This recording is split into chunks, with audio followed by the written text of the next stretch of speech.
Boa noite, pessoal. Então, começou nossa semana de revisão, né? Essa aula vai ser a semana de revisão para a realização da avaliação, que tivemos que nos adaptar também, né? E fazer a avaliação online, né? Então, eu selecionei dois conteúdos para serem abordados na avaliação. Os dois conteúdos que serão abordados na avaliação serão sobre gestão democrática e sobre as instâncias colegiadas. Então, será apenas esses dois conteúdos. A nossa revisão ela vai se dar da maneira como eu conversei com vocês, né? De gravar as videoaulas, revendo o conteúdo, e também eu vou marcar com vocês uma avaliação pelo Meet, né? Como nós tivemos a nossa última aula, a gente combinou então pelo Meet que a próxima reunião a gente faria às 8 horas, até para facilitar os colegas que trabalham até mais tarde, né? Então, às 8 horas a gente está marcada uma reunião, né? E aí a gente se encontra pelo Meet para tirar dúvidas. Até às 8 horas, a ideia também é que vocês deem uma olhada no conteúdo, né? Que vocês já tragam perguntas, questionamentos. Bom, então, para iniciar o nosso conteúdo, né? Então, o conteúdo abordado primeiro é gestão democrática, né? Para iniciar, então, eu trouxe uma frase do Paulo Freire de que ninguém educa ninguém. Ninguém educa a si mesmo, os homens se educam entre si, mediatizados pelo mundo. Então, essa frase do Paulo Freire, eu penso que vem bem a calhar dentro da questão da gestão democrática, né? De que uma gestão, ela deve ser uma gestão compartilhada, uma gestão em equipe, uma gestão em que a comunidade escolar esteja participativa nos processos decisórios da escola, né? Aquela visão autoritária, visão egocêntrica de tomadas de decisões, dentro de uma gestão democrática, ela não funciona. E há várias pesquisas que mostram que uma gestão democrática ela é muito mais construtiva para a escola e para os processos de ensino-aprendizagem do que uma gestão autoritária. Então, a gestão democrática ela está prevista no artigo 14 da LDB e no artigo 22 do Nacional de Educação. A LDB ela propõe o quê? De que os sistemas de ensino eles vão definir como serão essas formas de gestão democrática, como, por exemplo, na elaboração dos projetos políticos pedagógicos e na participação das comunidades escolares, como, por exemplo, através das instâncias colegiadas, né? Que a gente estudou e vai rever também para a avaliação. Então, as instituições de ensino, elas criam formas, né, instituem formas de que ocorra esta gestão democrática. Qual a importância, então, de uma gestão democrática, né? Ela vai propor uma aproximação entre escola, pais e comunidade na promoção de educação de qualidade. Então, é justamente aproximar a comunidade escolar, né? E falando em comunidade escolar, a gente fala em professores, a gente fala nos outros tipos de pessoas que trabalham dentro da escola, né? Os agentes administrativos, agentes de limpeza, também pais e alunos para participar da escola. A gestão participativa também, ela é um momento, então, que o ambiente escolar ele se torna mais aberto, mais participativo e que os alunos e pais possam participar do exemplo de cidadania, né? Dentro de princípios de cidadania.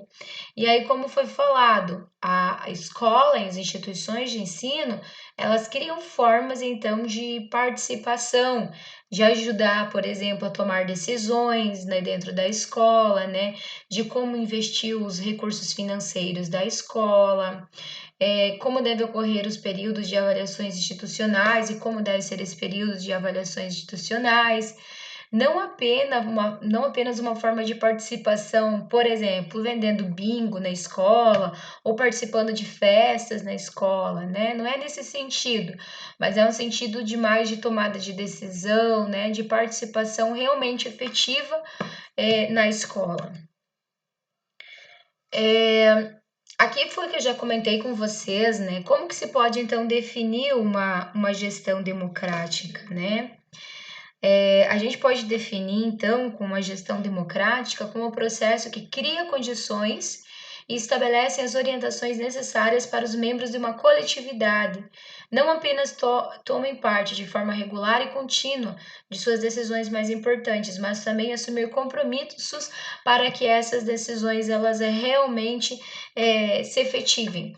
Então, a gestão democrática, ela não parte somente de tomada de decisões, mas de um processo colaborativo de efetivar na prática essas tomadas de decisões, né? Que haja envolvimento de todos para que as tomadas de decisões elas realmente se concretizem na prática. Claro, sempre vai ter, né, o papel do diretor, né, o papel do gestor, principalmente nesse sentido da direção, como o papel, né, dele de gestor, que vai coordenar essas ações democráticas, né? Mas o papel da comunidade escolar é muito importante também na tomada de decisões e na efetivação dessas tomadas de decisões. Então, aqui eu fiz um infográfico, né, sobre a questão de que uma democracia, ela parte de direitos e de deveres, né? Então, a democracia é o quê? Supostamente, a gente vive num país democrático, onde a gente tem direito de opinar, direito de participar, né? Mas a gente também tem nossos deveres. Para que ocorra esses direitos, a gente tem que cumprir também com os nossos deveres. É dessa maneira que se constrói uma coletividade. Então, dentro de uma gestão democrática, participativa, colaborativa e comunitária, existe sim, né, os direitos, mas também existem também os deveres, que é participar nesse processo de construção e de execução das tomadas de decisões, né? Porque se você participa apenas de um processo de tomada de decisão e não está afim de participar de uma execução, não se dará certo, né? Vira-se uma utopia, fica-se no mundo das ideias. Então, planejar e executar são dois processos concomitantes. E quem tem o papel, então, de propor e efetivar uma gestão democrática? Aí a gente fala da questão central do papel do gestor, né? Do diretor, que é aquele que exerce o papel de liderança, de fazer esse relacionamento entre as pessoas, né? De fazer essa ligação. Mas todos temos o dever de participar de uma gestão democrática e de efetivar essa gestão democrática na prática. Claro, se o gestor não der espaço para que essa gestão democrática ocorra, vai gerar muitos empecilhos, né? Mas todos devem se empenhar para que isso ocorra também. O que cabe ao gestor, então, aí? E aqui a gente fala principalmente na figura do diretor, como eu falei para vocês, né? Criar uma visão de conjunto. É ele quem cria essa ideia, né, de empenho de todos. Promover um clima de confiança e reciprocidade é dar essa abertura às pessoas, promover espaços que as pessoas participem, né? Principalmente aí através das instâncias colegiadas, criar espaços de participação das pessoas, se colocar aberto ao diálogo, né? E compartilhar as responsabilidades, não tomar todas as responsabilidades para si, mas compartilhar as responsabilidades com toda a comunidade escolar. Aqui tem então as características de um líder. O que um líder ele tem como característica? E a gente também viu, né, a fala do Mário Sérgio Cortella. O que é um líder? Um líder, ele é aquela pessoa que tem várias características, né, várias competências, e que é aquela pessoa que realmente aproxima os outros, né? Aquela figura carismática e que tem o papel de ter um compartilhamento de ideias, né, de ter um processo de participação. Então, o que que esse gestor, né, esse gestor líder, ele deve ser? Ele deve ser autoconfiante, né? Confiar nos seus processos de decisão, ter segurança da sua autoridade, não ser aquela pessoa que fica constantemente mudando de ideia, né? E aqui a gente tem que falar de uma diferença entre autoridade e autoritarismo, né? Autoridade, o diretor, ele é uma autoridade, como nós, professores, gestores, né, equipe pedagógica, somos também autoridades, né? Mas a gente não pode ser uma autoridade autoritária, a gente tem que ser uma autoridade aberta ao diálogo. E é um problema bem sério que se enfrenta em muitas escolas, esse papel da autoridade autoritária, né? Pessoas que não estão abertas ao diálogo e abertas à participação. Ver a si mesmo como um agente de mudança, né? De que pode mudar suas atitudes, pode mudar os seus pensamentos, né? Ser uma pessoa compreensiva, que compreende as dificuldades também, né? Ser aquela pessoa que compreende as dificuldades do outro. E nesse momento de crise que a gente está vendo, né? E de toda uma mudança na questão educacional, que estamos hoje uma educação tecnológica, como a gente discutiu, é, imposta de forma rápida e forçada, né, por vezes, onde muitos professores não tiveram tempo de se aperfeiçoar e estão aprendendo na prática. Então, o papel do gestor nesse sentido é um papel muito importante. Ele realmente tem que ser um líder nesse momento, né?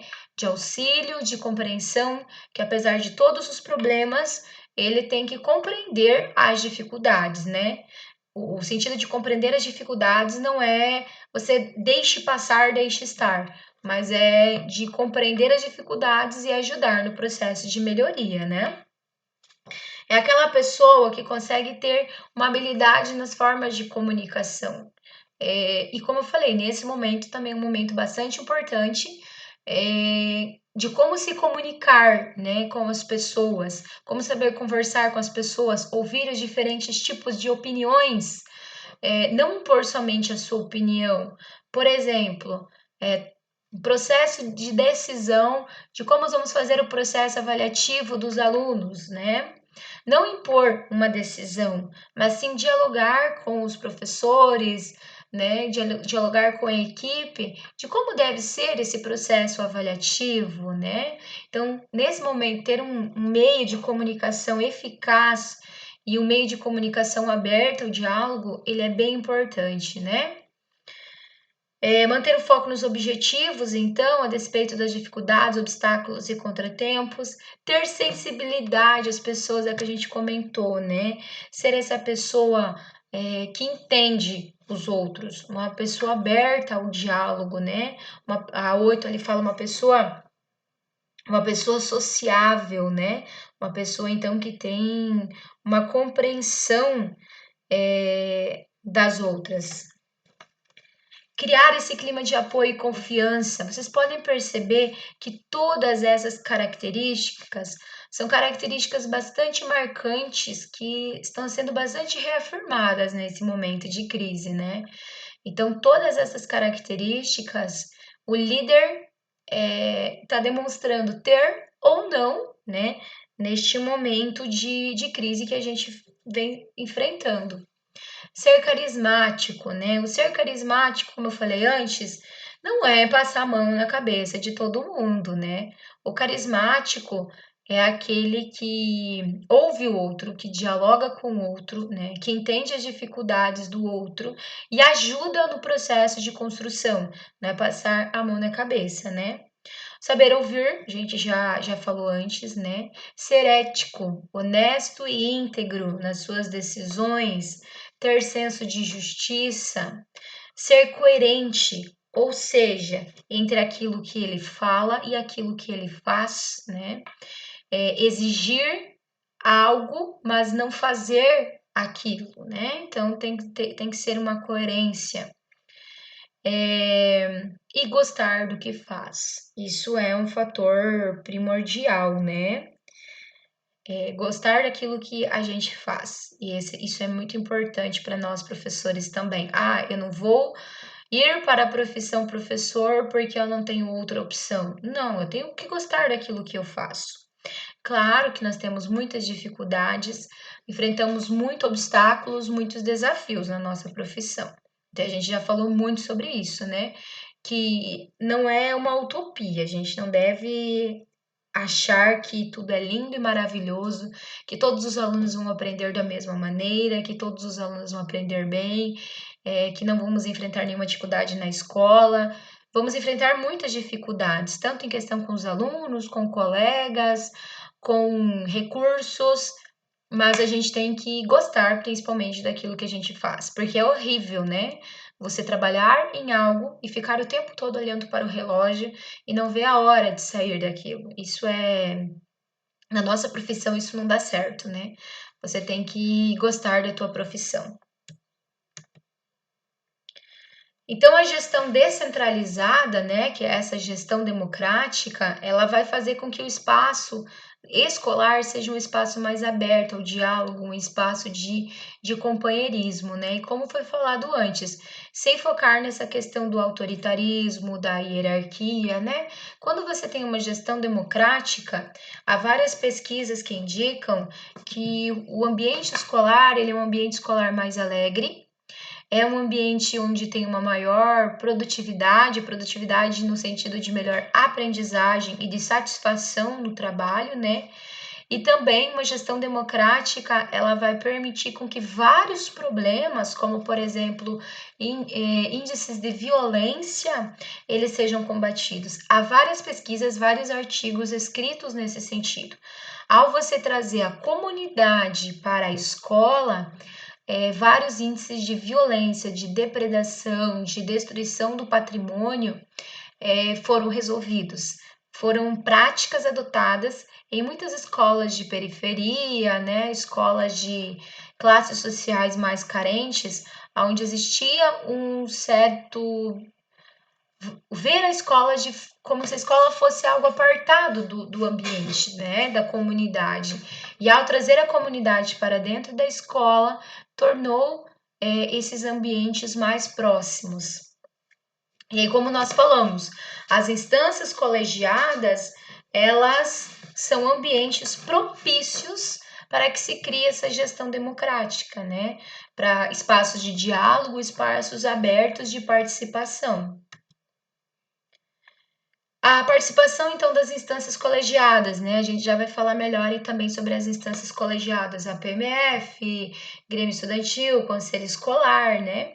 Então, a participação nessas instâncias colegiadas, ela não deve ser uma participação apenas burocrática, porque há uma exigência de ter essas instâncias colegiadas, né? Mas ela tem que ser realmente um espaço de construção.